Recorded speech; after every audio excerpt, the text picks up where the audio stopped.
Bienvenue à Repousser les limites. Mon nom est Jeff Dussault.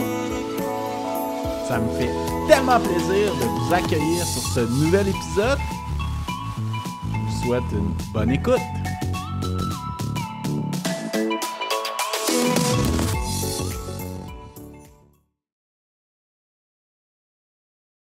Bienvenue à Repousser les limites. Cette semaine, je suis avec un ami de Bromont qui est un gars qui fait du mountain bike, qui a commencé la course à pied plus récemment, qui a fait un triathlon aussi extrême, etc. Puis qui est un gars de personne, un PR comme moi. Fait que, bienvenue sur le podcast, Gabriel Messier. Puis merci beaucoup d'avoir accepté l'invitation. Yes, ça fait plaisir. Je suis super content d'être là. Très, très curieux d'avoir cette discussion-là avec toi. Je suis super content. Merci, Jeff. Cool, ça fait plaisir. Puis tu sais, ça fait un bout aussi qu'on se côtoie là, dans les sentiers, puis un peu partout à Bromont, là. Oui, ça date quand même de presque 2012-13, je dirais, notre rencontre. C'est moi qui me trompe, je ne suis pas bon avec le temps, là, mais ça fait Ouais, dans une dizaine ces d'années. eaux-là, ouais, par l'entremise de Kevin. Exact. On le salue. On Yes, salue Kevin qui est rendu travailleur au Nunavut. Yes, that's it. Papa deux fois. Exact. Donc, écoute, Gab, ma première question, là, c'est toujours pas mal la même. C'est comment que le sport est arrivé dans ta vie, toi? Je te dirais, j'étais tanné d'être gros. Je pense que j'ai eu un passé, je faisais vraiment de l'embonpoint quand j'étais jeune. Puis, Ah ouais. ouais, puis à un moment donné, j'ai voulu m'en sortir. J'étais comme vraiment tanné, là. J'ai mangé beaucoup trop de biscuits, de rangées de biscuits. J'étais pas sportif, j'étais pas actif. J'avais la chance d'être drôle, d'avoir de l'entre-gens. Fait que je m'en suis toujours quand même bien tiré, mais je dirais qu'à quelque part en secondaire 5, début cégep, là, c'était un challenge que je me suis donné qui était vraiment important pour moi, pour mon respect, mon estime. Puis j'ai Puis tu te passé peut-être sentais un. moins bien dans ta peau aussi? Ben absolument, tu sais, puis éventuellement, tu veux t'intégrer, il y a l'histoire des petites filles, tu sais, je veux dire, t'es jeune, t'aimerais ça, tu sais, c'est sûr, c'est le fun, là, c'est plaisant d'être un peu plus en forme de. Fait que c'est vraiment un coup de pied dans le cul que je m'étais donné. C'est plus comme ça que c'est parti parce qu'à la base, tu sais, tu le sais, Jeff, je viens d'une famille plus de musiciens qui viennent des arts. Très Mon frère en musicien, ouais. musique, mon père a organisé un festival de musique. Moi, j'ai fait des autres études en musique. Fait que c'était vraiment pas, j'ai pas une famille sportive du tout à la base, hein. OK. Mais ton frère est quand même un peu sportif, si je ne me trompe pas. Oui, ben, il est Maintenant? sportif. Il est sportif vraiment de divertissement. Tu sais, comme moi, là, il fait des sports de façon récréative parce qu'il aime ça et tout. Ouais. Mais je pense pas, Mais, excuse-moi Frédéric si je me trompe, mais je pense pas qu'il ait déjà payé un abonnement au gym dans sa vie. Pas certain. mais ce que tu veux dire, c'est que tu ne viens pas d'un père qui vous a craqué à jouer au soccer à 5 ans, là. Oh non, C'est non, non, ça. non, non, non. Non, non, un Ouais. père qui nous a vraiment encouragés à jouer de la musique, à être curieux, à s'intéresser à plein d'affaires, mais le Ouais. sport, c'était pas tant son background, c'était pas quelque chose qu'il connaissait super bien. Fait que non, Ouais. j'ai pas joué au hockey. J'ai joué au baseball, tu sais, un peu une couple d'années. Mais non, je viens pas d'une famille où est-ce que le sport, c'est vraiment, on en fait la promotion, puis que tous mes cousins et cousines sont super sportifs, non. Super.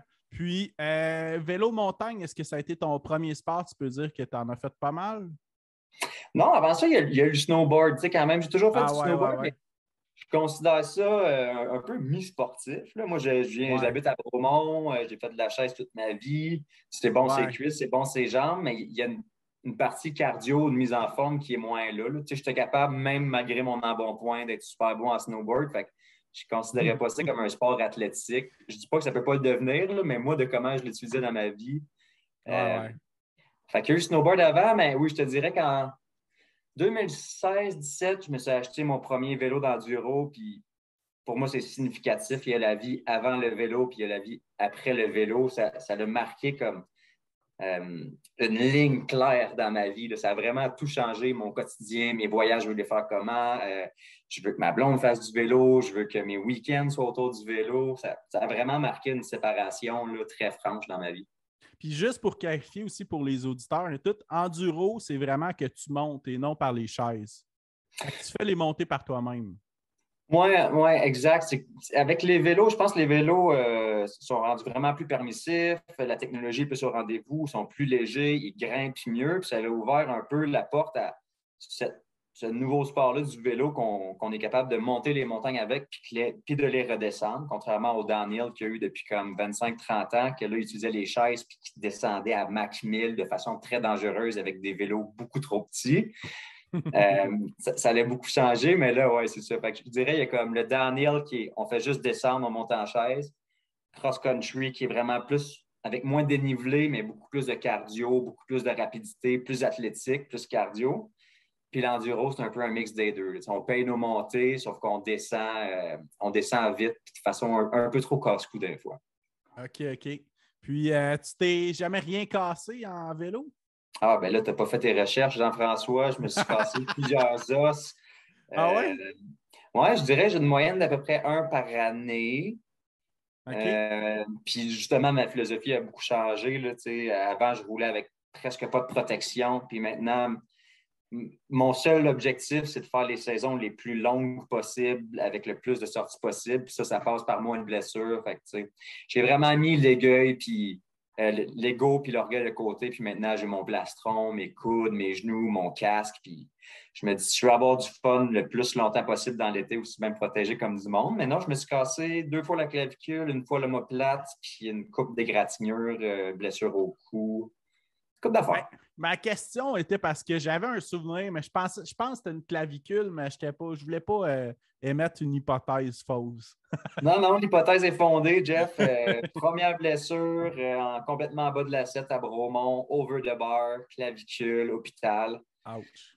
J'étais chanceux, toujours des blessures franches. Puis je ne veux pas faire une mauvaise promotion du sport parce que moi, je veux qu'on se batte encore contre ça. Je pense que les gens ont vraiment une idée que le vélo de montagne, c'est super dangereux et que ce n'est pas pour tout le monde.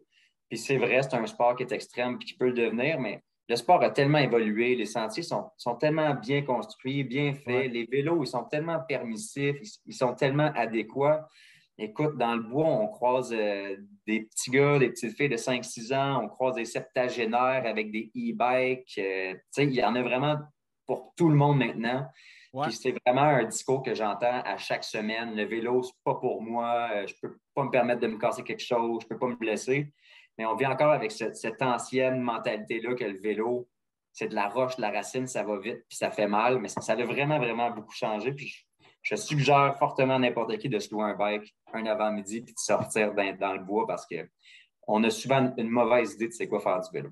Puis surtout à Bromont, en fait, on a tellement une grande variété de sentiers. Tu sais, on a la C1, on a le Mont Haut qui est vraiment plus pour familial, amateur. Fait que, tu sais, on a tellement une grande variété que je pense qu'il y en a vraiment pour tous les âges, pour du monde plus casse-cou, plus aventureux, ou aussi pour du monde plus récréatif, là. Tout à fait. Tu as absolument raison. Quelqu'un qui son but, c'est de ne pas se blesser, va vraiment y parvenir. Là. Vraiment, je vous jure, il y a moyen de sortir faire du vélo sans se sentir trop à risque ou sans avoir l'impression qu'on s'expose à des dangers. Puis pour les gens plus téméraires, il y a moyen aussi d'avoir des émotions très, très fortes puis d'aller dans des pistes qui sont très rock'n'roll. Ouais. Mais moi, ma meilleure exemple, c'est ma copine, c'est sa 3e année. Puis, tu sais, elle ne voulait pas se blesser, puis elle fait des pistes quand même cowboy, puis elle a réussi à jamais se blesser parce qu'on a respecté les étapes de progression, puis on a appris les techniques de base, puis on n'a pas poussé trop vite. Puis, tu sais, je pense qu'en 3 ans, elle a 2 chutes mineures qu'elle ne s'est pas blessée du tout. T'sais. Fait qu'il y a moyen là, de respecter la courbe de progression, puis de ne pas se blesser, puis de ne pas finir à l'hôpital comme moi. Super, ça. Puis, à vélo, as-tu fait du vélo de route un peu aussi? Non, j'ai fait du vélo de ville à Montréal pendant 7-8 ans. J'étais un grand passionné, mais encore là, on voit que ma quête d'adrénaline est au rendez-vous parce que je m'excuse à toutes les personnes qui n'aiment pas les cyclistes à Montréal, mais je faisais partie de ceux-là qui ne respectaient pas la signalisation puis qui trouvaient son plaisir d'aller plus vite que les voitures puis passer sur quelques rouges au passage. J'étais plus jeune, mais ça, c'était vraiment quelque chose que j'aimais beaucoup faire, mais je n'ai jamais fait de vélo de route en région aussi. OK, OK. Super. Puis, t'as-tu fait des compétitions en mountain bike? Non, pas de compétitif. J'ai fait 2 courses, en fait. J'ai fait la course pour la sclérose en plaques à Sutton l'an passé. Mais tu sais, c'est des levées de fonds récréatives. Fait que moi, en tout cas, je ne vois pas ça d'un point de vue compétition. Je pense qu'il y en a qui l'ont vu. Là, on le voit dans les temps. Il y a des grands athlètes qui étaient là. Moi, je considère ça plus comme un événement puis comme un rassemblement. Mais par contre, le Bromont Ultra l'année passée, c'était quelque chose, là. Ouais, écoute, c'était sportif, c'était une belle aventure. J'ai pas fait le full. Le full, c'est 160 km d'enduro. Moi, j'ai fait le 120 km. C'est sur C'est 4400 mètres de dénivelé. Fait qu'on ouais. monte quelques fois la montagne de Bromont. Puis c'est Puis une j'ai loupe de vraiment été sur. 40 km, je crois. Ouais, c'est une boucle de 40 qu'on fait 3 fois. OK. Puis j'ai vraiment été surpris parce que moi, je fais ça de façon très naïve, là, un peu sous-entraîné la plupart du temps. Je le fais vraiment pour l'expérience, puis je me déculpabilise de ne pas avoir des temps trop bons parce que je suis un peu un excessif dans la vie, puis je fais plein de choses, puis il y a plein de choses qui m'occupent, puis j'ai pas le temps de m'entraîner à fond la caisse dans quelque chose, ça ne rentre pas dans mon horaire de vie, fait que je me permets de faire des événements de même sans me mettre une pression du temps. Puis ça Ouais. me permet de le vivre de façon beaucoup plus légère puis plus agréable pour moi, pour mes objectifs à moi. Oh, ouais, sans te mettre de pression de performance, là. Moi, mon but, tu sais, je ne suis pas super. Je suis au début, là, mettons, de mes sorties de longue distance, ces affaires-là. Peut-être que dans 10 ans, j'aurai l'appel que je veux performer puis j'ai quelque chose à me prouver. Mais pour l'instant, je suis vraiment en mode découverte. Puis mon seul but, c'est de les faire puis d'avoir envie de m'inscrire au prochain. Puis si j'en finis un puis j'ai pas envie de m'inscrire l'an prochain, ben là, je n'ai pas rencontré mon objectif. Fait que mon objectif n'est vraiment pas dans la performance ni dans le temps, c'est plus, je veux essayer de faire ce parcours, ce cheminement-là dans ma vie, puis je veux que ça reste le fun puis agréable. C'est une très bonne philosophie, pour vrai. Ben, c'est la seule qui est viable parce que j'aurais pu être beaucoup plus performant, mais je pense que ça m'aurait plus blessé, autant physiquement que psychologiquement, puis probablement que j'aurais pas été prête à refaire. Il y a tellement de travail derrière l'entraînement de ces événements-là. Tu le sais, Jeff, tu fais Ah, des ouais. ultras aussi. C'est pas toujours facile dans l'emploi du temps, dans l'horaire, dans la motivation, dans l'alimentation, dans répéter à tes amis pourquoi tu n'es pas disponible tel soir parce qu'il faut que tu t'entraînes. Ben, tu sais, Ça demande des sacrifices à quelque part. exact, Ouais. exact. Mais bref, oui, c'était sportif, le 120, j'ai bien aimé ça. Puis moi, j'étais certain, quand tu es arrivé à la ligne de départ à Bromont, tu sais, Bromont, pour ceux qui ne connaissent pas, là, c'est une ville qui est, de un, très sportive. Je pense que les citoyens sont très actifs, ils jouent dehors, ils profitent de leur ville, mais c'est aussi très vélo. Tu sais, on a reçu une Coupe du monde de vélo, je pense, en 98, puis c'est une ville qui est vraiment reconnue pour le vélo, puis maintenant l'enduro. Puis je m'attendais à ce qu'on soit peut-être 50 à partir pour le 120 km. Puis de mémoire, on était 12. Puis c'est Ouais. vraiment sur la ligne de départ quand j'ai réalisé que dans Bromont et Brome-Missisquoi et la Montérégie, on était juste 12 à s'être inscrits à cette course-là. C'est là que j'ai réalisé que c'était épais, mon affaire. Genre 5 minutes avant la course, j'ai fait Ah, shit! Ah, t'as été naïf, Gab, là. T'as vraiment été naïf de penser que ça va bien se faire. Tu sais. Oui. Puis, ça s'est bien passé? T'es satisfait? Écoute, oui, vraiment. C'était une belle, longue, douloureuse, drôle d'expérience. Tu sais, je l'ai faite en 15h45. Le plus rapide, je pense, c'était comme 10h30.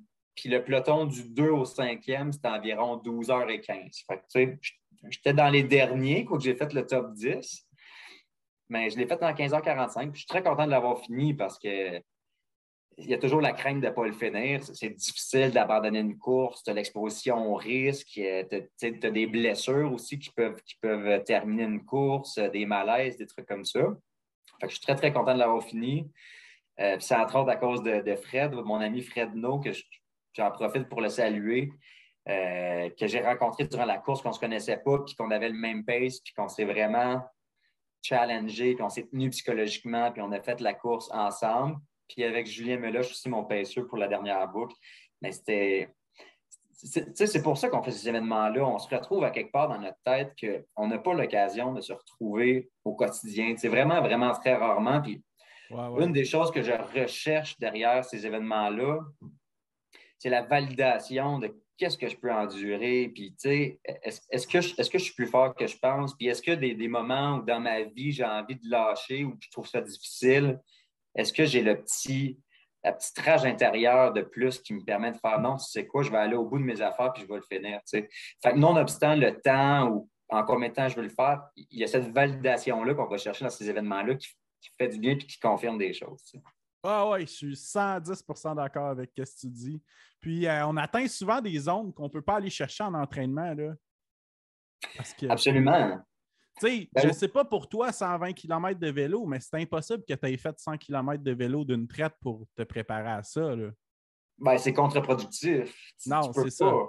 Non, c'est ça. Tu t'en tires pas complètement indemne. Je ne veux pas dire qu'il y a des blessures, mais tu sais, je veux dire, le 10-14 jours avant la course, tu fais presque pas de sport, tu fais juste te tenir un peu actif musculairement. Après ça, si tu fais ça de façon quand même intelligente, tu es presque 18-21 jours sans faire trop de sport parce que tes Ouais, ouais. muscles ont été en grand choc. Fait, effectivement, c'est vraiment le point culminant d'un entraînement. Puis pour conserver ton énergie le jour de la course, ben, tu ne peux pas faire une distance de 80-90 une couple de jours avant parce que tes muscles ils vont s'en rappeler le jour de la course. Tu as bien raison, c'est que c'est des endroits qu'on ne se retrouve pas en entraînement. Puis aussi, je pense qu'on a besoin, c'est important d'avoir l'infrastructure de la course, les ravitaux, les Ouais. paramédics, les physios, les encouragements. C'est très difficile. J'aurais pas été capable de passer à travers 15h45 de vélo puis 120 km si je n'avais pas été entouré par tous les bénévoles, l'organisation, les coureurs. Non, on a besoin de ce push-là. Le ravito du P7 à Frank, Ah ouais, à François Gagnon du Pit Stop, ben oui, c'est clair. c'était tout Hey, un point marquant, là. ouais, ouais, François, je te le dis, si c'était pas de toi, je l'aurais pas fini. Merci. Puis, par curiosité, c'était quoi ta plus longue sortie pour te préparer à cet événement-là environ? Une quarantaine de kilos. OK. Quarantaine de kilos, Ah, hein. ce qui est très logique, là.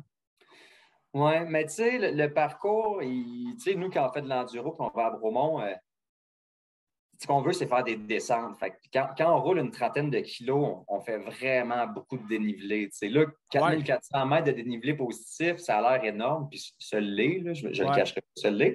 Mais il ne faut pas oublier que c'est sur 120 kilomètres.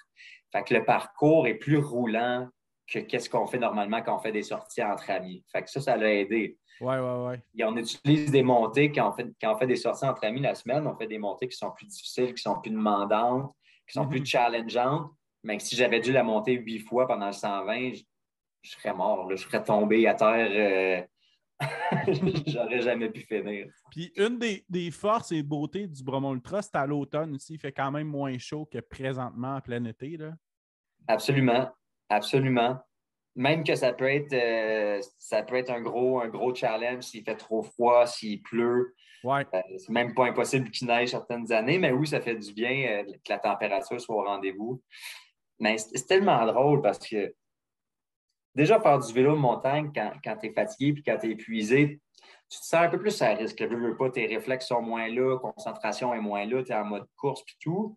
Ouais. Sauf que là, tu fais ça à frontal puis avec tes flashlights sur le guidon. Là, fait que tu te sens un peu toasté, tu te sens plus trop là cérébralement. Tu roules comme un zombie, tu es dans le noir, tu fais encore de la roche, de la racine, des drops. Puis c'est vraiment drôle comme moment. De manière, tu t'arrêtes, puis tu prends 2 secondes de réaliser ce que tu es en train de faire. Puis t'es comme, c'est incroyable. Ça n'a juste pas de bon sens. Mais au moins, ton départ était de jour, j'imagine? 7 heures le matin. Ah, OK. Fait que tu as eu le temps de faire la reconnaissance du parcours de jour.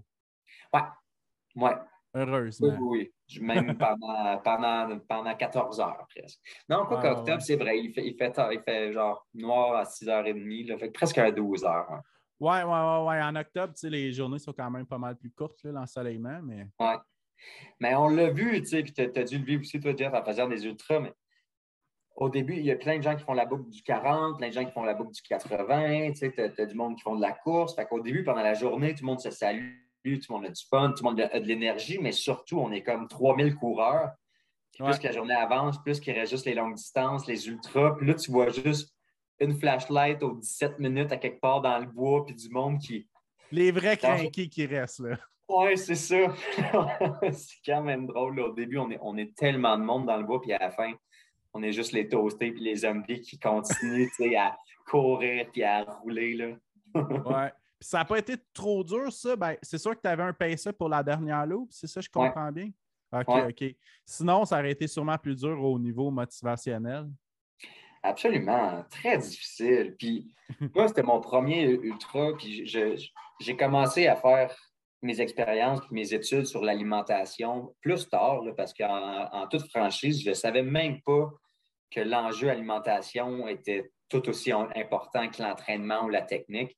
Ouais, Puis ouais. on sous-estime beaucoup ça. Tu sais, le corps, après 12-13 heures d'effort, il est magané, il est frustré. Tes organes vitaux, ils se font brasser, ils ont besoin de récupération, ta digestion ne se passe pas bien, ton corps, il ne sait même pas où aller mettre le plus de sang pour y faire du bien. Tu sais, ton corps, il est plus en train de te dire donne-moi un break, s'il vous plaît. Ah ouais, c'est clair. Fait qu'à un moment donné, tu sais pas si tu as faim, si tu as soif, si tu as envie de vomir, si tu as envie de pisser. C'est pas super clair les signaux de ton corps. Puis je vais toujours me rappeler mon PSE, Julien Meloche. À un moment donné, je me plais un peu, puis je suis comme, honnêtement, je sais même pas qu'est-ce que mon corps il veut. Puis là, il prend une seconde, il s'arrête, il me prend l'épaule, puis il me dit, Gab, ton corps, là, il a juste besoin de rouler. Ah ouais. Il repart sur son vélo pour se remettre à rouler. Ça a été une phrase légendaire là, dans mon ultra. Super. Puis niveau nutrition, ça s'est quand même bien déroulé? Ça rentrait bien? Oui, ça rentrait quand même bien. Beaucoup d'hydratation dans les 10 jours avant la course, m'assurer d'avoir beaucoup de sel. J'ai même pris trop de magnésium puis de sel. Là. Le lendemain, j'étais comme un peu poché d'eau. Là. Je pense que j'ai mal géré ça. Mon corps avait tellement de rétention d'eau que je me sentais comme boursouflé.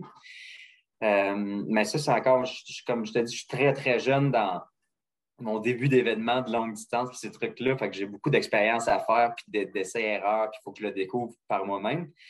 Mais je pense que le plus dur, c'était les gels, ces affaires-là. Comment gérer ton. Ah. Mané, t'es tanné du sucre, là, tu veux du Le sucre, salé. là, après 5 heures, là, c'est rare que ça rentre bien. Ben, c'est ça. Là, tu veux Ouais. du consistant, mais après ça, il faut que tu deals avec parce qu'il faut que tu le promènes. Il faut que ton corps le digère. Fait que c'est Ouais. vraiment, c'est fragile. Quoi manger, quand, c'est quoi le compromis que tu as à faire parce que faut que ton corps il le traite. Puis c'est Ouais. difficile parce qu'à la fin de la journée, j'ai brûlé, je pense que j'avais brûlé comme 9200 calories. C'est complètement fou, hein? Ouais, ça. Il faut que tu en manges quand même un peu, mais. Ben, ben, en fait, c'est qu'une fois que la course est partie, c'est que c'est dur de se rattraper. Ouais. Fait que c'est l'idéal, si tu réussis à avoir des réserves pas pires avant de partir, ben ça te donne un bon enjeu parce qu'à un moment donné, ta réserve, elle va toujours rapetisser, tu sais. Mais, Absolument. Oui, je pense que dans la préparation, puis les derniers jours, puis ton bon plat de pâte al dente la veille, puis ton griot le matin, tu sais, tout ça, c'est super important ouais, parce que, parce que il faut que tu aides un peu ton corps. Il n'est pas nécessairement fait pour faire ça. Fait qu'il faut qu'au moins que tu lui donnes le gaz puis les nutriments pour y parvenir. Sinon, c'est quand même casse-cou. Puis, non, je suis content. J'ai pogné une bonne crampe dans le quad. C'est bien normal. Tu fais jamais un ultra sans qu'il se passe rien, puis c'était le fun tout le long, puis ça s'est bien passé. Mais c'est je touche du clair. bois. Puis j'imagine les montées à la fin, ça devait être vraiment tough. Ouais, ouais. Ouais. J'en ai fait une coupe à côté de mon bike. Là, tu sais, à un moment Ouais, ouais. donné, ouais. T'as plus d'énergie. Tu relativises, c'est pas nécessairement plus rapide de le faire sur le bike qu'à côté du bike. Tu veux changer le mal de place, tu veux essayer d'utiliser d'autres muscles ou du moins de les utiliser différemment. Ouais. Fait que oui, puis au début, toute la journée, la descente, c'est le fun, mais même à la fin, la descente, ça sollicite des muscles, tu te sens de plus en plus à risque, il fait noir, puis Ouais. c'est toute qu'une expérience. Pour vrai, encore aujourd'hui, moi, je ne suis pas quelqu'un d'ultra, je le fais de façon récréative, comme pour explorer des affaires, mais je suis content de l'avoir fait, puis je suis fier de l'avoir fait, puis on n'est pas beaucoup, tu sais, à avoir vécu ce genre d'expérience-là, puis ça vaut la peine. Je dis pas à tout le monde de le faire ou qu'il faudrait le faire, mais ça nous amène quand même à des places là, que c'est intéressant de s'y rendre. C'est vraiment intéressant de s'y rendre psychologiquement. Super. Puis souvent en long ultra, parce que c'est un long ultra, 15 heures, tu n'as pas eu d'hallucination? Non, non, non. OK. T'en as-tu C'est déjà assez eu, toi? commun. Ah, Ouais, sur mon 80 km du Bromont Ultra un peu. Là. J'avais l'impression que j'arrivais à un ravitaillement puis il y avait des poteaux électriques, puis j'avais l'impression que les poteaux bougeaient. Là. Puis à un moment OK. donné, je me suis arrêté, ils bougeaient un peu moins. Là, je me posais des questions. Tabarnak, j'ai continué. C'est fou, hein, ce que ça fait sur le corps. Oui, parce que ben là, je pense que c'était un manque d'hydratation un peu que ce qui est en train de m'arriver, là, mais c'était assez fou, hein? Ouais. Ah, c'est incroyable. L'avais-tu fini déjà ton 80? C'est fou. 80 au Bromont Ultra, c'est cinglé, là. Oui, C'est oui, oui, oui, oui, 2016. c'est complètement cinglé. Ah ben C'est- merci. Ça n'a pas de bon sens. Moi, je ne suis pas un coureur, là. Je comprends pas ça. C'est vraiment Ben oui, c'est c'est quand quelque même chose. nouvellement un coureur. Ben, j'ai fait un premier marathon cette année. Oui, ben d'ailleurs, on pourrait en parler. Ben oui, on peut jumper là-dedans. J'ai fait un premier marathon cette année à Drummondville, plus par curiosité. Ben ouais, c'était ça ma question. La course est venue comment au juste? C'est Ben, plus la par que. course, c'est la première chose que j'ai fait. Quand je m'étais mis à perdre du poids, c'était vraiment par le jogging puis tout. Ouais, ouais. J'avais couru pas mal. J'ai jamais été un grand coureur, là. Tu sais, j'aime ça écouter de la musique ou écouter des podcasts quand je cours. Fait que je vois ça comme un temps pour moi, mais j'ai jamais été quelqu'un qui a un bon chrono, loin de là, tu sais. J'ai jamais vraiment brisé la barre des 5 minutes le kilo sur des distances plus longues que des 8-9 kilomètres. Je suis pas super rapide, je ne suis pas super technique, mais c'est quelque chose que j'ai introduit dans ma vie qui me faisait du bien. C'était un temps pour moi. Tout, mais là, le vélo a complètement pris cette place-là. Tout le temps que j'ai disponible dans ma semaine, c'est pour faire du vélo. Puis cette année, j'ai décidé de m'inscrire pour un marathon dans le but d'être prêt pour ma saison de vélo. Ça a l'air con à dire, là. Mais je me suis booké un marathon en mai pour Ben non, mais ça m'assurer. fait vraiment du sens. Mais c'est ça, tu sais, quand je dis, je sais qu'on ne peut pas dire qu'on n'est pas coureur quand on fait des aussi grandes distances, là. C'est juste, je m'identifie pas tant à coureur parce que je m'identifie plus comme Plus un gars de un vélo. Ouais, cycliste, ouais, c'est ça. ouais. Mais le but derrière le marathon, c'était d'arriver assez en forme pour ma saison de vélo. C'est aussi simple que ça. Puis aussi, j'appréhende peut-être. Il y a vraiment le mythique Ironman que j'aimerais ça éventuellement côtoyer, là. OK. Je ne sais pas quand, je ne suis pas pressé, mais je pense qu'un marathon, c'est une première étape à franchir pour mieux comprendre un peu c'est quoi un Ironman. Mhm. Il y avait ça aussi derrière ça, là. OK. Puis, dans le fond, ton premier critère, c'était un marathon qui est en début de saison, tu me disais? Ouais, ouais. Puis, comment s'est passée la préparation? Parce que tu as dû courir en hiver, j'imagine, pour commencer la Ouais, ben, préparation? ouais, la préparation, c'est très mal passé. Super, super mal Très passé. mal passé, c'est bon, Ah ça. ouais. Ça Non, fait non, des vraiment, anecdotes croustillantes. ça s'est très mal passé. Tu sais, moi, comme je dis, ben d'ailleurs, c'est ça. Écoute, je pense que j'ai commencé à courir mi-février parce que courir l'hiver, bon, Ouais. j'étais mal équipé, puis des fois, il fait froid, puis c'est un peu plus difficile.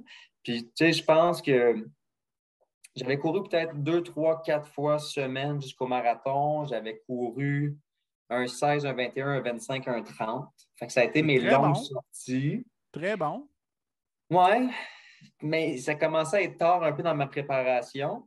Puis l'enjeu aussi, c'est qu'il est arrivé plein d'événements dans ma vie dernièrement qui m'ont vraiment pris beaucoup de temps. J'ai un nouvel emploi aussi, j'ai un deuxième emploi, puis je fais plein d'affaires. Fait que j'ai vraiment beaucoup manqué de temps. OK. Et à travers mon deuxième emploi, moi, je travaille dans la restauration, puis dans le monde du divertissement, puis des microbrasseries. Puis c'est quelque chose que j'aime beaucoup. Puis je suis assez festif dans la vie. Je vais dire ça comme ça. J'aime ça, passer des soirées avec des bons amis. J'aime ça, des soirées arrosées. Puis c'est pas quelque chose que j'étais prête à faire la croix là-dessus pour faire un marathon. Je voulais un peu Mhm. faire les deux. Ouais.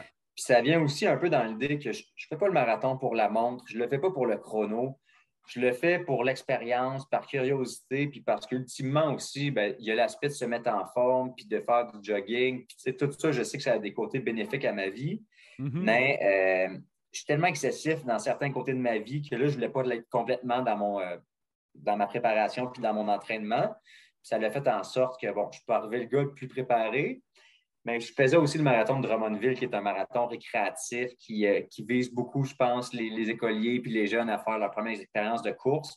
Fait que Mhm. c'était vraiment très social, puis c'était très décontracté comme événement. Je suis vraiment content de l'avoir fini déjà de un. Fait que c'était bien cool, là.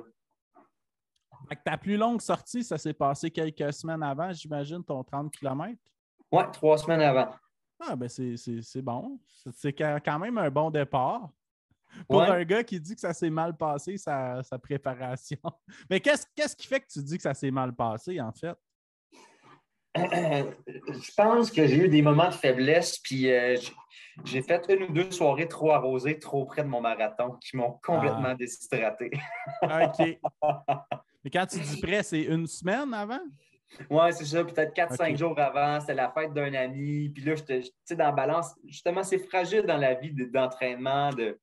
Oui, je fais des Ouais. compromis, mais en même temps, est-ce qu'on passe une soirée qui, tu sais, mon ami, il m'est très cher. Ouais, Tu ouais, ouais. sais, il y a tout ça. Puis je pense que dans ma volonté à faire ça sur du long terme, puis longtemps, il ne faut pas que mon entraînement rentre en conflit avec les choses que je veux le faire dans la vie. Il faut que j'arrive à trouver un équilibre entre oui, je suis capable de faire de l'entraînement puis de faire des sorties puis des événements de longue distance, mais je ne veux pas me priver ou que ça l'interfère avec des soirées entre amis ou des affaires que je veux faire aussi, tu sais. Ouais, ouais, Euh, ouais. Puis ça, on en parlait un peu avant le podcast, mais je me suis trouvé très, très peu représenté dans tous les podcasts, les émissions que j'ai écoutées avant. Je trouve que le discours est très, très axé vers des entraînements de 8 à 12 semaines, puis faire ci, puis de la bonne alimentation. Puis tout le monde a C'est l'air vraiment strict, comme hein? Ouais, strict. Puis ouais. c'est correct parce qu'ils ont des objectifs beaucoup plus grands que les miens au niveau du temps. Mais à un moment donné, même, je cherchais des podcasts sur comment faire un marathon plus décontracté ou avec un peu moins de pression. Puis ça n'existe pas beaucoup. Non, Puis je trouvais ça important d'en parler parce qu'il ne faut pas que ce soit noir ou blanc. Il ne faut pas que les gens qui veulent faire un marathon euh, abandonnent l'idée de le faire juste par pression de ne pas rencontrer un temps qui est bon par la communauté des coureurs. On devrait plus avoir le droit de faire ces événements-là, puis ces grandes distances-là, sans se mettre une pression ou un poids sur le dos ou du jugement par rapport au chrono. Puis, oui, exact. Je me ben, suis trouvé peu représenté là-dedans. ben, j'ai une certaine théorie là-dedans qu'un coureur de trail m'avait expliqué il y a longtemps, puis que ça vaut la peine que je parle sur le podcast aussi. C'est que dans les sports là, d'endurance, là, souvent, tu as les triathlètes, puis c'est aucun jugement, OK? C'est juste une constatation comme ça. Tu as souvent les triathlètes qui sont les plus compétitifs, qui s'achètent un gros vélo, puis qui prennent ça à cœur, qui font partie d'un club, puis qu'eux autres, ils courent pour la montre. Ensuite de ça, tu as les coureurs de route que, bon, ils veulent briser 4 heures ou 3 heures pour faire le marathon de Boston mythique ou Mm-hmm. peu importe. Puis après ça, tu as les coureurs de trail qui sont hippies, qui suivent. La majorité des coureurs de trail, c'est sûr qu'il y en a qui suivent des entraînements rigoureux, là, mais en même temps, c'est sûr que pour courir un 100 mètres, exemple, tu n'as pas le choix d'avoir une certaine assiduité, mais en général, les coureurs de trail sont tellement épais, ils ne checkent pas leur montre, ils s'en vont se promener dans le bois. C'est comme. Fait que moi, c'est les trois sphères qu'on m'avait expliquées que je trouve qui font quand même un certain sens. Mais la Mm-hmm. course de route, c'est tellement plus compétitif que la course en sentier. Puis ça, je le vois beaucoup, en tout cas. Là. Ouais. Puis Caroline, c'est plus dur ses genoux aussi. En sentier? Non, sur l'asphalte. Moi, j'ai des Oui. genoux faibles, là, l'asphalte me fait mal. Mais oui, mais je suis vraiment pas contre la théorie. Puis c'est vrai que ça peut se refléter quand même là, à certains égards. Mais je pense aussi, tu sais, la course en trail, je sais pas, il y a peut-être à la base de quoi d'un peu plus serein, d'un peu plus naturel. Puis aussi, comme tu dis, de la course sur l'asphalte, étant donné que souvent les dénivelés sont plus flats, C'est c'est ça, plus exact. facile de se comparer son propre temps, le temps des autres sur une distance Exactement. fixe. Ouais, ouais, Tandis ouais. qu'en trail, d'une course à l'autre, c'est comme je vais faire du mieux que je peux, je veux rentrer Il y a un la temps qui est météo aussi, parce confortable. que juste de la boîte en trail, ça change toutes les données. Là. Si tu compares Absolument. 2 années, là, ça peut tout Absolument. changer. Fait que c'est sûr qu'il y a beaucoup plus de facteurs qui vont influencer la performance. Là. Oui, vraiment. Puis Vraiment. c'est clair que pour les genoux, ben, en fait, c'est très mécanique, je pense, la course de route, hein, parce que c'est Mhm. toujours les mêmes mouvements, toujours les mêmes muscles. Mm. Oui, c'est impressionnant quand même. Tu sais, j'ai mon Garmin qui m'a dit que j'avais fait 56 000 pas. Tu sais. Quand tu Mhm. relativises, puis tu dis 56 000 impacts sur le pied, la cheville, les genoux, les hanches, ton estomac qui s'affaisse dans le fond, puis c'est C'est quelque chose malade, hein? pareil. Là. Ouais, ouais. C'est difficile sur le corps, plus que. sais, je pense que le 120 km, c'était difficile au niveau de la durée parce que c'était plus que 3 fois plus long. Le triathlon au Xterra, c'était vraiment plus agréable, je pense. C'était vraiment, vraiment le fun. Mais le marathon sur l'asphalte, ça a été l'épreuve pour moi la plus difficile. C'est sur le corps, Puis puis à psychologiquement. récupérer aussi, j'imagine, hein? Oui, j'étais quand même magané. Quoi que le Bromont Ultra aussi. Non, je pense que c'est le marathon, le pire. Ah Ouais. ouais. Mais Puis pourtant, c'est pas longtemps d'effort. Tu sais, c'est court quand même, là. puis, ça t'a pris dans quel range de temps ton marathon, si c'est pas trop indiscret? Moi, je l'ai. Ben non, c'est pas indiscret parce que j'ai aucune pression, comme je disais, là. Je l'ai fait en 4h52. OK. Ben, c'est quand même bien correct. Ah, moi, je l'ai terminé. J'étais content. Je me suis pas blessé. Je me suis pas trop même engueulé avec moi, tu sais. Fait que juste Ouais, ça, je ouais. suis bien content. Puis, est-ce que tu as frappé un mur pendant le marathon? Ah oui, ben oui. Ah, des beaux murs. Oh oui, des beaux murs noirs, là, tu sais, avec de la Dans le belle coin du peinture noire. 30e kilomètre, mettons, peut-être? Moi, dans le coin du 30e, puis c'était difficile parce que au 29e kilomètre, on rentrait dans un sentier dans le bois, fait que c'était comme la petite gravelle. OK. J'étais comme, mon Dieu, c'est le fun parce que tu rentres dans le sentier, puis ça devient vraiment plus frais, tu tombes à l'ombre, tu tombes dans un petit écosystème. Là. On a baissé de comme 6-7 degrés Celsius, fait que ça a vraiment fait du bien. Mais on avait peut-être 8 km, 7-8 km dans ce sentier-là. Puis j'ai brisé, puis j'ai dû marcher à plusieurs reprises. Euh, Puis il y avait des moustiques, là, Jeff, une affaire terrible. Là. Puis Ah, eux, mois de c'était mai, c'est clair, là. c'était leur meilleure journée de l'année, là, comme 800 coureurs qui passent comme des victimes là, dans un petit sentier, puis genre des millions de moustiques prêts à nous ravager. Fait que ça a été difficile aussi. Puis il faisait chaud quand même. On a fini le marathon avec l'Humidex, il faisait presque 33. Fait que Ouf, ouais, ouais, c'était ouais. la dernière ligne droite là, sur l'asphalte, super chaud, pas de vent. J'avais vraiment hâte d'arriver. C'était quand même difficile.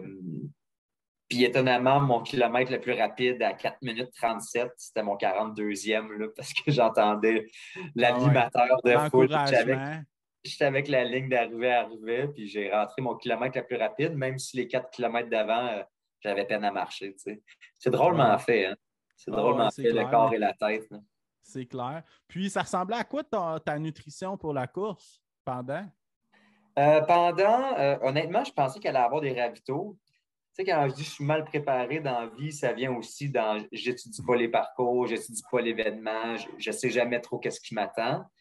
Puis des références de des gens qui avaient couru des marathons, il y avait plus souvent des ravitaux, puis nous, Ben, il y a ils des n'avaient points d'eau presque aux pas. 3 km, normalement, Ouais, la un petit norme, point là. d'eau. Il y a 2 ravitaux sur à peu près 15 qui offraient un gel par personne. Fait qu'écoute, je suis parti avec une dizaine de gels, c'est tout. OK. Ça a été ça. Puis les gels, c'est pas trop dur sur l'estomac après 3 4 heures? Très difficile. Ouais, hein? Très difficile, ouais. Ah, OK. honnêtement, ça fait 3 événements de même de longue distance que je fais, puis les 3, j'ai terminé avec un peu de nausée. Là. Ouais, ouais, Je ne sais ouais, pas ouais. si c'est dû à l'effort soutenu, la chaleur, l'épuisement ou l'alimentation du sucre, mais je n'ai pas encore trouvé un équilibre que je finis mon événement puis que je me sens pas un petit peu un mal de cœur nauséeux. Ben écoute, sans être un spécialiste, c'est sûrement un mix des trois, mais Ouais, la chaleur puis les gels, personnellement, moi, c'est pas un bon mix. ouais, non, définitivement pas. Mais bon, il y a tellement de moyens et c'est tellement compliqué aussi la nutrition. Tu sais, Vraiment. tu peux faire ton premier marathon avec 8 gels, puis ça peut marcher numéro un, puis Ouais. l'année d'après, tu refais un marathon, puis ça marche pas du tout. Tu sais. Mais l'autre affaire qui est difficile, c'est que c'est très personnel. Fait qu'un Ouais, conseil que tu donnes qui fonctionne pour toi peut vraiment mal fonctionner pour l'autre. Fait que c'est à force de tester des formules, des trucs, puis ouais. écoute, il reste des années, on fera un podcast dans 10 ans, puis je te dirai exactement la recette qui fonctionne pour moi. Super, ça. Puis là, récemment, tu as fait un Xterra à Bromont. Ouais, la semaine passée. La semaine Comment ça passée, s'est passé? c'était vraiment agréable. Ça, c'est ma course que j'ai préférée à date. Ça faisait 2 ans que je voulais le faire. Pour OK? ceux qui ne connaissent pas, parce que moi, je ne connaissais pas super bien, mais c'était un triathlon, mais plus de trail. Fait que c'était 1,5 de nage en eau libre dans le lac Bromont, 26 km d'enduro, puis 11 km en trail en montagne. Fait que c'était vraiment agréable. Mis à part la nage, je m'étais préparé quand même en piscine. Puis je courais des 2 puis de 2,5. Puis j'étais un nageur correct. Là. Mes parents m'ont payé des cours quand j'étais jeune. Puis je suis capable de nager pas si pire. Je nageais peut-être 2 minutes 10 au 100 mètres. Mais c'était difficile de nager en eau libre, là, pas toucher le fond. Ben, de un, je dis que c'était 1500 mètres, mais mon Garmin me dit que j'en ai nagé 1008 parce que tu avais seulement 3 bouées en triangle, puis il faut que tu les targetes comme du monde, mais tu zigonnes un peu autour. Là. Fait que je me suis ajouté 300 mètres sur 1500 mètres, ce qui est presque pas loin de 20 de distance additionnelle. Un peu moins. Mais c'était difficile de ne pas toucher le fond pendant 38-39 km. Il y a aussi l'anxiété de. C'est plus difficile de pousser le cardio parce que l'oxygène n'est pas autant disponible qu'à la course ou au vélo parce qu'il faut que tu prennes des bonnes respirations hors de l'eau, mais que, bon, il faut que tu sois synchronisé dans ton mouvement. Je pense que les bons nageurs y arrivent très, très bien, mais moi qui suis un peu moins bon nageur, à un moment où est-ce que je suis plus essoufflé, bien, si tu veux continuer à nager, tu ne peux pas respirer vraiment comme tu veux. Il faut que tu synchronises tes respirations. Fait que c'était difficile, puis ça vient un peu avec ce stress-là. Puis ce stress-là amène une pulsation cardiaque plus élevée, puis te fatigue aussi. On l'a tous déjà vécu, là, un coup de départ d'une course que tu es passé de 115 de battements à 160 en 10 secondes juste avec l'excitation de la course puis tout. Fait qu'il y avait ça. Écoute, j'ai pris un bon bouillon à demander qui m'a quand même fait peur, honnêtement. OK. J'étais déjà épuisé. J'étais rendu peut-être à 1200-300 mètres de nager en plein milieu du lac. Déjà essoufflé, comme je disais, puis un bouillon d'avalé. C'était un drôle de feeling. Là. Mais vraiment, tu sais, moi, je pense que c'est souvent la faiblesse de beaucoup de gens qui font du triathlon. Là. Souvent, c'est des très bons cyclistes, très bons coureurs. La nage, c'est un passage obligé, puis on est tous prêts à se prêter au jeu. Ouais. Mais clairement, les triathlètes se différencient dans l'eau. Il y a des gens qui sont sortis après 22 minutes. Moi, ça m'a pris comme 43 minutes. OK. Et après ça, il y avait le vélo, super beau parcours, honnêtement. L'Extera cette année à Bromont, c'était le fun, c'était roulant. Il y avait des belles montées, des longues descentes. Il y avait du niveau aussi. Il y avait des trucs techniques, des pistes avec des drops, des sauts. C'était vraiment un vrai charme. Puis c'était la première fois, honnêtement, que je quittais mon vélo pour commencer à courir. Je n'avais même pas eu l'occasion de faire ça dans mes entraînements. Je faisais le vélo, la nage, puis la course, tout détaché. Ouais. Sur les mêmes sorties. Puis j'étais surpris comment c'est super complémentaire. Là, passer du vélo à la course, j'avais l'impression que mes jambes étaient presque neuves puis que j'avais toute mon énergie. Fait que ça, c'est vraiment la seule course que je peux dire que j'ai eu le sourire là, du début à la fin, tout le long. J'ai eu que du plaisir. Puis c'était vraiment, vraiment, vraiment agréable. Puis ça s'appelle comment cette distance-là, exactement? Je pourrais C'est-tu pas te dire. olympique? C'est pas olympique. Ben, il Parce que s'appelait. l'Extera, c'est un monde à part des triathlons, hein, vu que c'est comme en trail, puis... Exact. En tout cas, moi, sur lequel je t'ai inscrit, c'était le Xterra standard, puis c'était la plus longue distance du Xterra de l'édition bromontoise, en tout cas. Ouais. C'était OK. le Xterra standard, mais effectivement, les distances, vu qu'il y a plus de dénivelé et de technicité dans les pistes, ils ne se réfèrent pas aux mêmes distances que les triathlons. Là, Ouais, standard. Mm. OK, super. Puis, c'est-tu quelque chose qui t'a donné le goût de pousser plus dans les extérieurs? Oui, ça m'a donné le goût de le refaire à chaque année quand ils se présentent. C'était le fun. Hey, Jeff, il y avait des athlètes là-bas, mon pote. Là. Il y avait Ouais. des machines, là, des tueries. Tu sais, moi, je Paul pensais qu'on allait Lavoie, être puis plus je que sais plus ça. trop, mais... Ouais. Ouais, je pensais qu'on allait être plus que ça à le faire de façon récréative. Lynn Bessette était là? Ça se peut, mais pas. Étais-tu là? Ça se peut. J'ai pas OK. remarqué. Ça se peut très bien. OK. J'ai pas vraiment regardé, mais écoute, il y avait le gagnant du Xterra dans l'Ouest canadien, il y avait des Allemands, il y avait des gens qui étaient Ah ouais. sponsorisés presque de la tête aux pieds, tu sais, fait que des gens qui font les courses sûrement pour s'entraîner ou pour le circuit, pour leur pointage. Ouais. Ben, c'était une belle leçon, là. Je me suis fait démolir, mais comme je dis, je suis pas là de façon compétitive, fait que c'est pas grave du tout. Ouais. Ben, je te comprends parce qu'on a le même discours, toi puis moi. J'ai jamais été rien fait de compétitif. Tu sais, moi, je fais vraiment ça pour le fun. Là. Puis Ouais, idéalement, me rendre au bout avec le sourire. exact. C'est ça, exactement. Fait que oui, tu me comprends très bien là-dedans aussi. Puis ça, c'est pour maintenant. Je sais pas. Peut-être que plus tard, là, quand je vais avoir eu plus d'expérience, ça va me tenter. Mais c'est ça que je voulais dire. C'est drôle parce que je suis sorti de l'eau le dernier parce que, bon, je nageais pas comme un poisson que j'ai failli me noyer avec mon bouillon. Fait que je suis quand même, ça a eu une influence sur mon temps. Puis que je me suis Ouais. rajouté de la distance. Puis là, en plus, moi, je me suis jamais pratiqué à faire des transitions, là, avec passer d'un wetsuit à un bib, puis tout. Puis je suis pas assez sur le chrono pour me mettre flambant nu devant tout le monde parce que mon temps est plus important que la pudeur et tout. Tu sais, je suis pas rendu là. Fait que je m'en vais me changer d'un cabinet Joseph, puis j'arrive là-bas, puis j'ôte mon wetsuit qui est tout mouillé dans un espace de 2 pieds par 2 pieds qui est très restreignant. Tu sais. Fait que déjà, ôter mon wetsuit, c'était long. Puis je me rends compte que j'ai oublié mon bib dans mon sac là-bas. Ma première transition m'a pris comme 18 minutes. Là. C'était vraiment ridicule. Puis là, je suis parti sur mon vélo, puis en partant, il y a un gars qui vient se présenter. Il me dit hey, salut, moi, c'est Marc-André. Je suis comme salut, moi, c'est Gabriel, c'est bien cool. Il dit ouais, c'est moi qui ferme la boucle du vélo. Je comprends que je suis clairement le dernier. Là,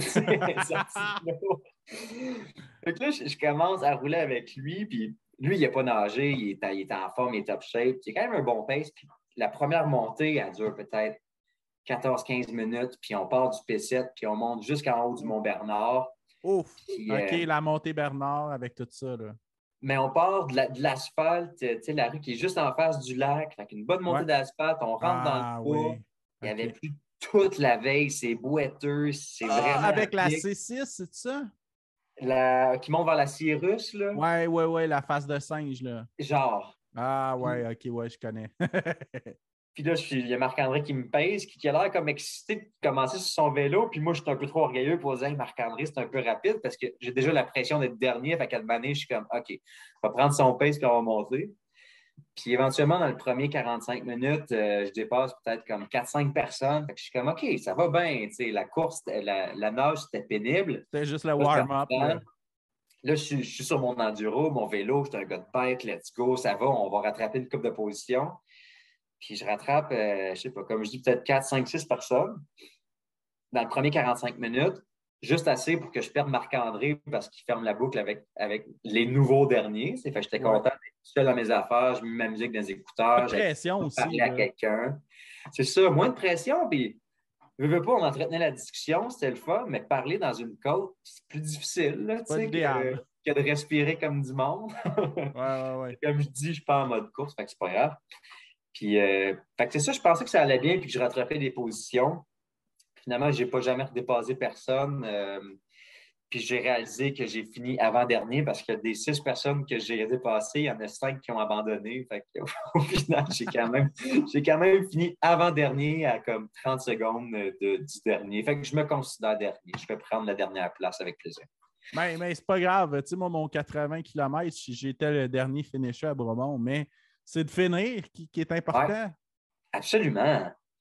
Ah oui, absolument. Puis ça m'aurait fait mal de finir si j'étais arrivé avec de plus grandes ambitions que ça. Puis Ouais. peut-être que cette blessure à l'ego-là ne m'aurait pas donné envie d'être ici sur le podcast puis de parler de mon expérience ou m'aurait Mhm. peut-être pas donné envie de me réinscrire l'an prochain. Tu sais. Puis c'est là que je trouve ça. Je ne dis pas que c'est pas bon, mais moi, je ne suis pas rendu là dans ma vie à me donner des objectifs parce que j'ai déjà assez de pression au niveau de la job, ou j'ai des enjeux familiaux, j'ai plein d'affaires. J'ai déjà assez de turbulences dans ma vie que Ah je ouais. peux-tu garder ces événements-là puis cet Pour le entraînement-là pour du plaisir. fun? Exact. Puis Ouais. quand j'aurai plus de temps et de disponibilité pour me dire là, je veux l'attaquer, puis là, je vais être compétitif, bien, ça sera là. Mais d'ici là, j'ai envie de juste appréhender ça, puis de faire en sorte que j'ai envie d'en faire un autre l'an prochain, puis de continuer à courir, puis d'avoir un pied dans ce monde-là, même sans faire partie des élites ou même juste des gens un peu plus en forme. Ben, c'est super. J'aime ça vraiment entendre ce discours-là parce que c'est pas mal le même que j'entretiens aussi. Puis, est-ce que ça a été winner ton marathon pour préparer ta mise en forme pour le mountain bike? Même pas. Même pas tant. Pour le cardio un peu, non? Oui, pour le cardio un peu, mais ce qui a été plate, c'est que dans mon dernier 10 jours, parce que le vélo a commencé quand même tôt. Ça fait 2 ans de suite, puis ça commence à comme début mai, mi-mai. Mhm. Puis là, mon marathon fait que le 10 jours avant ma course, j'essaie de pas vraiment faire de vélo. Puis après ça, j'essaie de faire un 7-10 jours à refaire des sorties juste mollo parce que, tu sais, Récup, là.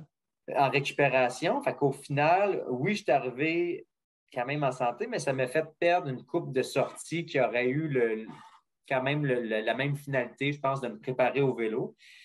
Fait que si, mettons, je refaisais un marathon, ce ne serait pas pour le même but de me préparer au vélo parce que ça n'a pas été autant productif que je l'aurais souhaité.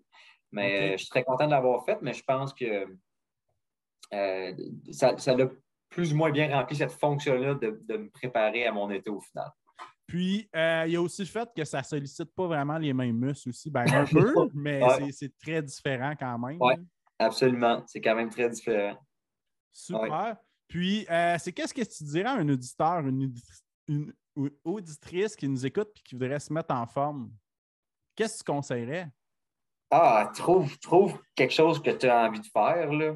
Trouve, Un trouve une sport qui motivation t'appelle, là? ouais, qui te donne envie de courir. Moi, j'ai toujours dit, faire du jogging, c'est le fun, mais courir derrière un ballon de soccer, je ne suis pas arrêtable. Là, quand on trouve un purpose ou une raison, c'est tellement plus facile de sortir. Puis il ne faut pas que la mise en forme devienne le but numéro un. Je pense que ça devient les conséquences d'une vie plus sportive, plus active, bien, ça devient comme un résultat parallèle.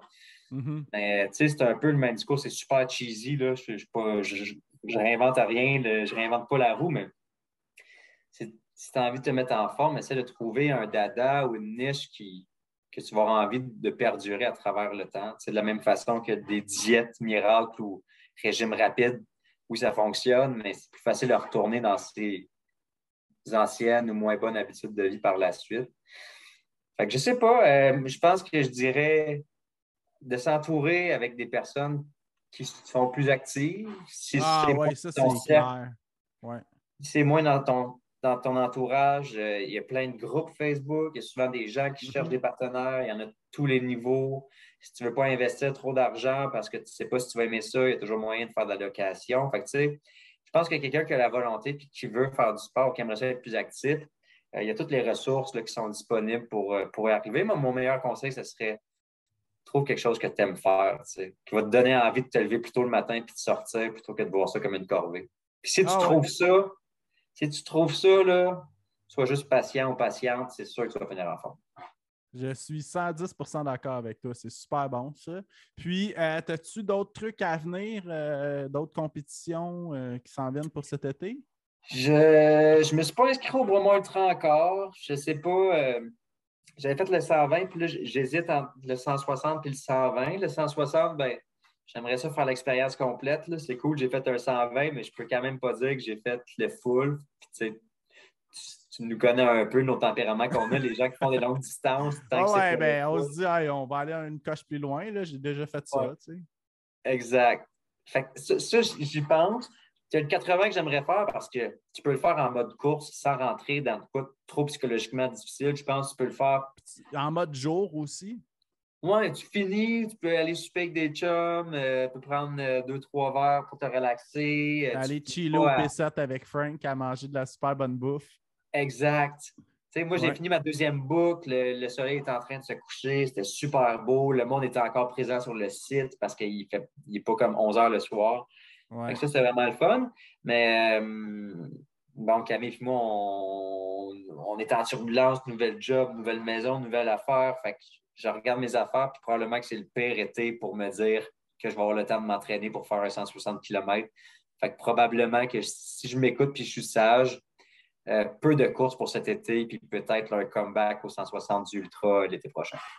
OK, super. Puis, tu m'as parlé du Extera l'an prochain à Bromont, mais as-tu déjà regardé pour faire d'autres Extera? J'ai plus ou moins regardé. Je sais qu'il y en avait un à Tremblant cette année, puis un autre à Québec. Fait que Ouais. peut-être essayer de faire une autre édition, ça me tenterait, bien sûr. Ce serait vraiment, vraiment cool. Mais comme tu dis, tu Mais es en transition de nouvelle maison, puis ouais. Je regarde mes semaines à venir, là, puis j'ai beaucoup de pain sur la planche dans plein d'aspects de ma vie. Fait que je vois pas comment je pourrais rentrer beaucoup d'entraînement. Puis, tu sais, avec le marathon et le triathlon que je viens de faire, là, je suis plus en mode, j'ai envie de sortir pour avoir du fun. Tu sais, Ouais, je me ouais. suis pas mis trop de pression, mais reste qu'il y a toujours une certaine pression. Tu sais, Jeff, je te mentirais pas, là, la dernière semaine avant mon marathon, je pense que je pensais à cette journée-là au maximum 14 secondes. Ça Ah, sortait juste pas de ma tête, là. je te comprends tellement, là. C'est qu'à un moment donné, t'as hâte de le faire, t'as hâte de le vivre, mais t'as aussi hâte que ce soit derrière, puis que tu puisses comme, te reposer, tu sais, puis pas penser à comment ça va se passer la journée. Va-tu faire beau? Va-tu faire trop chaud? Je vais-tu bien dormir la veille? Je vais-tu casser? Je vais-tu frapper un mur? C'est comme, ça faisait partie de ma Ah ouais, tête. ça devient obsessif un moment donné, là, tu sais. Ouais, ouais. C'est le premier, tu sais, on sait pas. Au moins le deuxième, on saura mieux à quoi s'attendre. Fait que ça peut changer. J'imagine que ça change un peu, peut-être pas. Mais le deuxième marathon, tu dors quand même comme de la merde la veille. Ouais. Ça change pas. Calé, il va falloir que je le fasse pour le voir. Mais moi, l'anecdote, hey, j'ai de quoi de drôle à raconter, là. Ah ouais, Moi, ça shoot. m'avait fait rire parce que quand je préparais mon premier marathon, il y avait un stagiaire à mon emploi. Puis il était venu me voir bien sérieux, puis il m'avait dit: Tu penses-tu gagner ton marathon, JF? Là, c'est quoi ça, gagner un marathon? Ben, finir premier. Là. Puis en plus, c'est le marathon le plus compétitif au Canada, qui est Ottawa. Puis là, j'étais comme, non, tu sais, c'est 2h10 gagner un marathon. Là. Ça n'a pas rapport. J'avais tellement trouvé ça drôle. Là. Je me rappelle, j'y ai Hey. pensé au moins 10 fois à cette joke-là pendant mon marathon. Je disais, Moi, hey, là, pour moi, le gagner, c'était le finir, tu sais. ah oui, ah oui. Si mon corps court un marathon en 2h10, à quelque part, je meurs. Là, tu sais. Je Ah, passerai c'est pas au clair. travers. Là. Non, C'est non. des machines, ces personnes-là. Ça n'a aucun rapport. Puis, ça serait une erreur de viser un temps qui se rapproche juste un petit peu de ce temps-là pour un premier marathon. Tu sais, il ne faut pas. Faut pas se mettre autant de pression. Mais en tout cas, ça m'avait fait rire, là, tu sais, comment qu'il y a des. Ben, tu sais, peut-être qu'il est déconnecté et qu'il ne connaît rien du tout de la course aussi. Il pensait Ouais. peut-être qu'on était 10 coureurs, tu sais, je ne sais pas, mais c'est juste quelque chose qui m'avait tellement fait rire, là. Ouais. Mais c'est drôle, ça me fait penser à. Parce que, tu sais, c'est vrai, tu sais, des gens comme nous, on fait un peu plus de courses, on connaît un peu plus de coureurs, on est peut-être entouré de des gens qui sont plus sportifs, fait on banalise un peu ces distances-là puis tout, tu sais. Mais pour beaucoup de monde encore, faire un marathon, c'est ils comprennent pas ça, ils comprennent pas le pourquoi, ils comprennent pas comment c'est possible sans se blesser ou sans comme pousser trop les limites. Puis nous, à force d'en faire, tu sais, moi, je suis passé mettons, il y a 3 ans, tu me dis courir un marathon, je te dis, t'es-tu malade, là? Mhm. Puis aujourd'hui, mon discours, c'est plus, honnêtement, n'importe qui peut le faire avec un minimum de préparation. Tu sais. Fait que c'est toujours un changement de perception de ces distances-là. C'est Puis clair. aujourd'hui, je regarde des François Gagnon, puis je me dis, mon Dieu, mais ces gars-là, ils courent des 120 km de trail, c'est des Mongols. Excuse-moi, François. Mais puis je me dis, peut-être dans 5-6 ans, toi, tu te rapproches déjà vraiment, tu es là, tu fais des distances de même. Puis moi, j'ai encore dans ma perception, je me dis, mais c'est inhumain.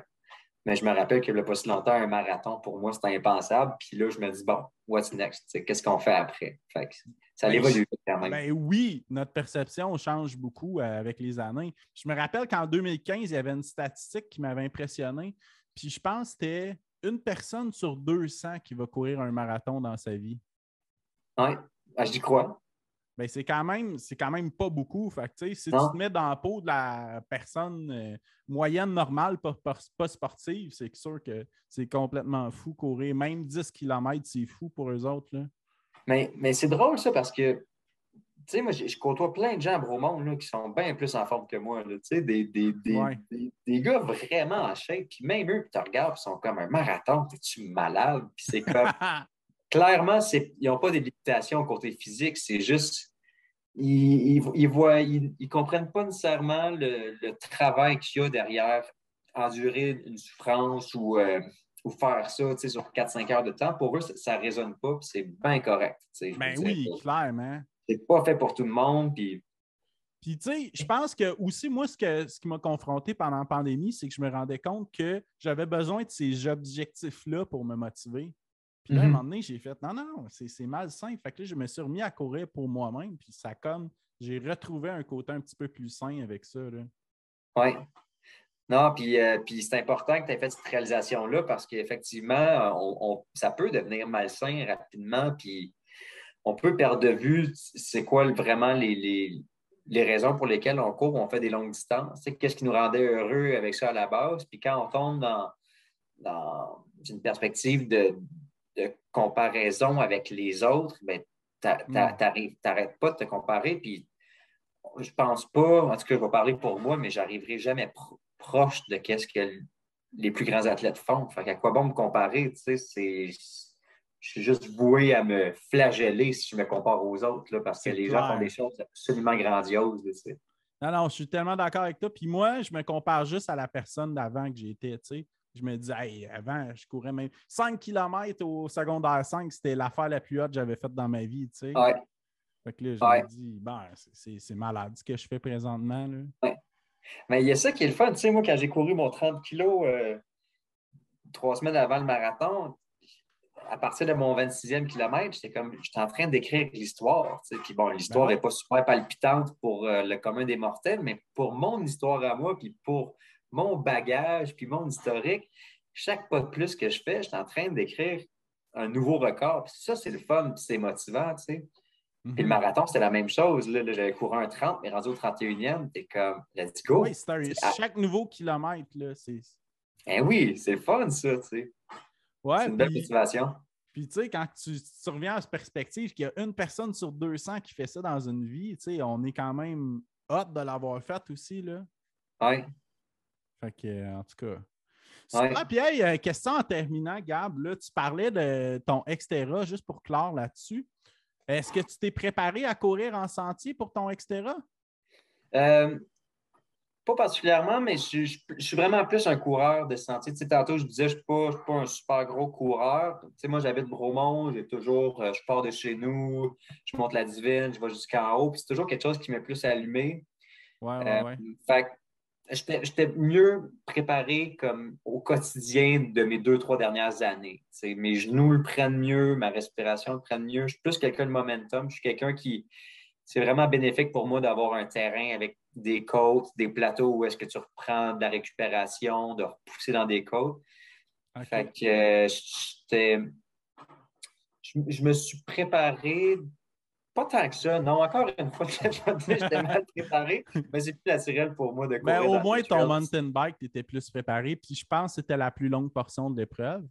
Ouais, ça m'a pris 3 heures et quart de vélo. Puis écoute, je m'étais donné 6 heures pour l'objectif de mon extérieur, puis je l'ai fait en 5h57. Bon, ben, c'est bon, ça. Ouais. Je suis Excellent. Fait parti à que, tête en... puis, est-ce que tu projettes refaire un marathon? Ouais, j'aimerais ça. Je sais pas quand.